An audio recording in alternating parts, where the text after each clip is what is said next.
Inihayag ng Philippine National Police Criminal Investigation and Detection Group na mayroon silang tinitingnang mga dating miyembro ng Civilian Armed Forces Geographical Unit o CAFGU sa Tamayong, Davao.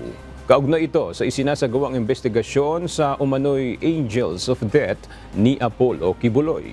Ayon kay CIDG Director Police Major General Leo Francisco, hindi nila isinasantabi ang posibilidad na mayroong mga reservist at dating pulis na miyembro ang sinasabing Angels of Death kaya't masusi nila itong iniimbestigahan.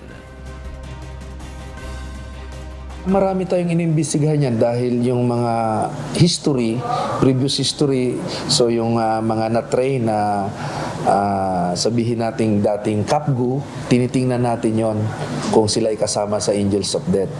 So matatandaan natin kasi na dati sa Barangay Tamayong may CAFGU detachment dyan. So tinitingnan natin kung ito ay kasama ba sila. So nakikipag-ugnayan kami sa ating Philippine Army at sa military kung ano ang naging istorya nitong CAFGU detachment na ito sa Barangay Tamayong.